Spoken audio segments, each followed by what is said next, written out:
the car that wasn't on the timetable.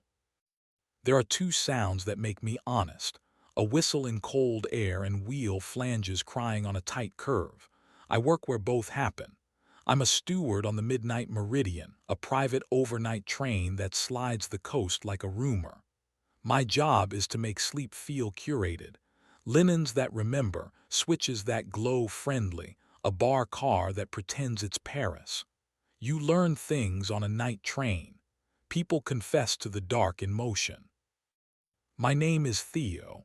I used to believe love needed station stops. Schedules, times, platforms, proof you can point to.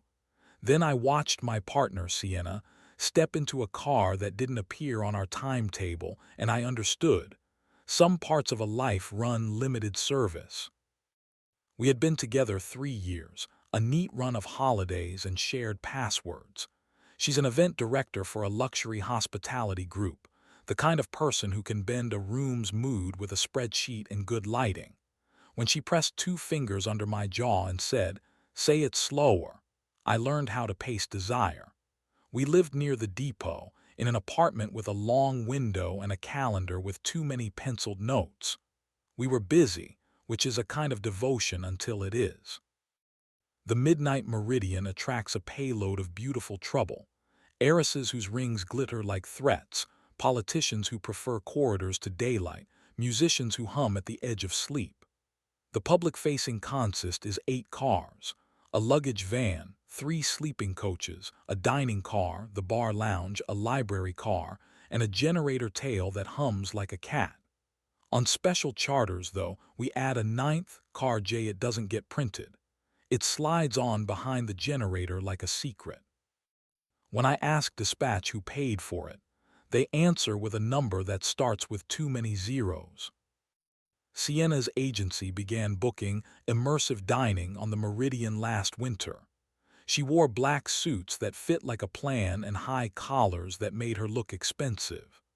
The first time she brought her clipboards into my domain, I watched every back turn to accommodate her: guests, crew, trouble. She looked over her shoulder and saw me seeing her and smiled like a dare. We were good at the beginning, the kind of good that makes friends say, "finally," behind their hands. Then the car J charters started to cluster, and Sienna's stays on board became longer and less debriefed. Her phone learned to live face down. At 1:12 a.m. one Thursday, when we were between coves and the sea sounded like a big animal sleeping, I glanced through the vestibule glass and saw her in the reflection of the coupling, Sienna, hair swept up, mouth set, following a man in a blue overcoat into the darkness behind the generator, where the timetable ends and car J begins. You get used to the choreography of infidelity. It's not original. What shocks is the logistics. Car J has its own keycard reader and staff. Access logs go to a different server. You don't knock on its door, you receive an invitation or you don't. The man in the blue overcoat was Hugo Varin, the venture tyrant whose minimalist turtlenecks sell penance to men who have never apologized. The papers call him disruptive, which is how rich people rename harm. I'd poured him a rye that night. He thanked me without using my name. I told myself useful fictions. Sienna is working. Sienna is being professional in a room that prefers misbehavior. Sienna is bribing a donation with proximity. Still, I noticed the way she returned, a little bright at the edges, a little hollow at the center, the look of a person who stood too close to a fire to warm their hands and scorched a small, important thing. The next run, gossip boarded with us at platform 4. "New carriage," Jasper the barman whispered. "Glass roof. 2 beds that look like a law you can break with charm." He grinned, a tired man's defense. "You seen the guest list?" "I'm given pillows, not lists." "You're also given eyes," he said, and slid a folded manifest across the counter. It wasn't official. Jasper likes to pretend he doesn't have a conscience by doing good in secret. The manifest showed 8 cars, as expected. At the bottom scrawled, "Plus J host, Varin, perf, s. Perf is industry for performer, sometimes for chef, sometimes for pianist, sometimes for pretty trouble. My throat went dry. We rolled out at 21:03. The Meridian's horn sang the long low long high that makes even disbelievers look up. I did my rounds, midnight teas, earplugs, and lavender sachets, those tiny bottles of water that reassure the anxious. The bar car filled with night birds. Jasper shook things. A violinist in coach 6 practiced scales quietly like an apology. Hugo Varin held court in the lounge with 3 men who wore their watches upside down. An old trick for people who like to time how long they dominate a conversation. Sienna appeared near the piano as if conjured by a better writer. She wore a black dress like an argument you expect to win. Her eyes found me. She mouthed after and drew a fingertip across her wrist like a promise. It used to be our sign. Now it felt like a story she was quoting. At 23:40, while we glided along a cliff that pretended to care for trains, I saw her again. Sienna and Hugo stepping through the gangway behind the generator, past the red coupler is live signs. Into car J he touched the small of her back, not possessive, not gentlemanly. Calculated. A hand placed where the camera would see it if there was a camera. There wasn't one I could access.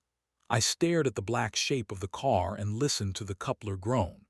Trains make consent noises. It's confusing. I worked until bodies found their berths. I did the 0100 sweep. I returned to the vestibule window and caught a reflection I didn't want. In the glass, dim and honest, Sienna's face near a window inside car J, her head tipped back, her mouth parted, the kind of posture you only hold when you're choosing. Then the reflection shifted. A curtain fell. I stood alone with the feather of my breath. If you decide to confront someone, night is the worst time. Every word scrapes. I decided to wait for morning when coffee makes people kinder to themselves. At 0610, just past the long viaduct, Sienna walked into the staff galley, hair in a rough knot, cheeks clean. She poured coffee like a person who knows where things live. She saw me and didn't flinch. "Say it," she said. "Say what?" I asked, because cowardice wears questions. "The thing you practiced in the corridor. I saw you in J." She nodded once. "I was in J." "With him?" "Yes," she said. "With him in a room where money thinks it invented intimacy." "Did it?" "No," she said, voice soft, tired. "But it rented the lights." "You could have told me," I said. "I should have," she said. She looked down at her hand and flexed it. "He wants me to produce a traveling series. Private dinners where philanthropists pretend flavor is ethics." He was making the case. I was testing whether attention is a currency I want to accept. She looked up, eager to give me the worst. "He kissed me once. I let it land and didn't return it. I wanted to know if I was for sale. I'm not." "Is this the part where I say thank you?" I asked. "This is the part where you decide whether my honesty arrived on time," she said. "I'm sorry I made you watch the late train." "Why him?" I asked. "You don't even like the way he stands." "He stands like winning is posture," she said. "I wanted to see what he wanted when I didn't perform. He wanted the same thing. The man is consistent." "You wanted to see you," I said, and the sentence sat between us like a clean plate. She nodded. "I wanted to see whether the version of me he sees is an upgrade or a costume. It's a good costume. It itches." We were quiet. The galley hummed. Outside, morning laid a white stripe on the sea. She came around the counter, gripped my shirt, and kissed me hard, like a person who doesn't request permission but assumes it's been granted. I pulled back because anger and arousal are cousins and I hate them for it. "Don't apologize with your mouth," I said. "Not yet." Come to 13, she said, eyes a little feral. You need to see what I was in. 13 is a legend, I said. Exactly, she said. It's not on the map. Car J, formerly numbered 13 internally, was cold perfect. A corridor with glass ribs, a salon with two couches low as luck, a dining nook set for two with long-stemmed glasses thin enough to break if you look at them wrong. The bedroom at the rear had a skylight that sliced the sky like cake. On the dressing table, a small black velvet tray held a watch, a keycard, a ring. The ring was not Sienna. It's his traveling altar, she said. He lays out what he believes in first. You left your beliefs where? In the corridor, she said wryly. I kept the good ones with me. I walked circles in the salon, touching nothing. On the wall hung a map with no stations marked, only line and curve and a red pin that moved as we moved. Under it, a drawer. My hands disobeyed me. I opened it. Inside lay a sheaf of non-disclosure agreements and 3 printed menus titled Curated Proximity, with Sienna's name in the footer like a watermark. The image beside the text, a woman and a man at a small table, her hand almost touching his, a photograph calibrated to suggest an erotic that stays plausible deniable. It wasn't a draft, it was a product. She read my face. I didn't sign, she said. He printed the ones for when you do. We heard footsteps and low voices in the vestibule. Sienna closed the drawer, smoothed the edge of the map, and the door opened. Hugo Varin had the courtesy to look merely curious, not triumphant. You found the good light, he said. Isn't it kind here? It's something, I said. Sienna didn't offer him a name for me.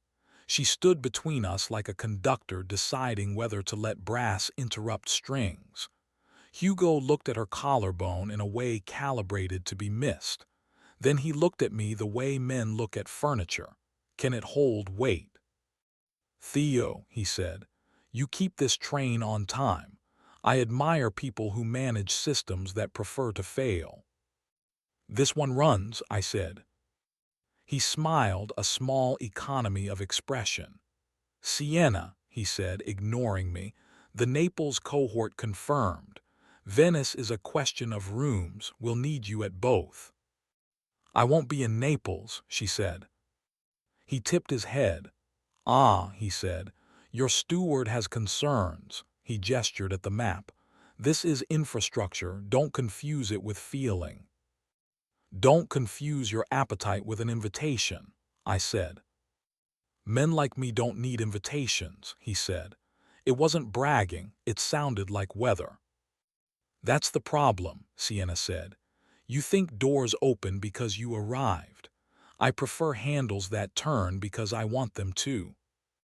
He watched her, truly watched, as if she had just completed a trick he usually reserves for himself. Then he nodded once. I'll have my people strike your name from the deck, he said, the word deck making me briefly rethink my career choice. You'll regret it when you're bored. I'll risk boredom, she said. He looked at me like a man who buys companies when they disappoint him and then takes a long lunch. Congratulations, he said. You want a person who tells the truth eventually. I'll take eventually over never, I said. He left without slamming a door. No villainy, just efficiency. Sienna breathed out like the train had slowed. We stood under the skylight. A cloud crossed, and for a second the room dimmed the way my chest did the night before. You could still say no to me, she said. You haven't asked me anything, I said. I'm asking now, she said. Choose me, not the me that proves I'm desired. The one that's terrible at small talk before coffee and amazing at remembering other people's birthdays, and who says later when she means not now but yes. I want you to like that woman more than you hate your fear. I do, I said, and the truth arrived with relief and a mean little pain. "We'll have to keep not being saints," she said. "We'll be punctual instead," I said. She laughed short bright. "Dirty talk," she said. We kissed there, not slow. My hand found the back of her neck the way it always does, the way it will when we're 80 if the tracks hold. She pressed against me and made a sound that rewired the night before. I pressed her to the wall where the map hung and thought about how it matters where you pin your red dot. We stopped before we made a memory that would be worse or better for happening in someone else's theater. Sometimes restraint is the only proof you can afford. By the time we reached the terminal, the deck had changed. Press releases that made Naples look less inevitable, rumors about a chef who couldn't be secured. Car J uncoupled before the platform, no witness. I watched it roll into the dedicated siding, the secret yard where expensive mistakes sleep. Sienna came home with me instead of to her agency. We sat on the floor because chairs felt too official. We ate toast because we were equal to bread but not cooking. We drew a map of rules on a napkin, no rooms with non-disclosure clauses masquerading as dessert courses, no anonymous invites after midnight. If either of us almost falls, the other hears it before gravity does. We argued. We kissed. We argued better. I slept at last with my ear on her back like a stowaway. The Meridian still runs. I still love the bar car at 02:10 when the pianist is done pretending to be Chopin and starts being himself. Sometimes I see Hugo's name on a manifest and my stomach misbehaves and then behaves.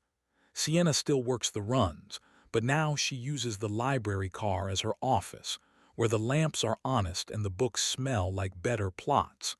Car J appears less often. When it does, its curtain stays drawn if I walk past the vestibule window. I like to think the room learned something. Rooms never do. People sometimes do. There's a rule among rail people. Always know your emergency brake, but don't touch it unless you're ready to answer for the whole train stopping.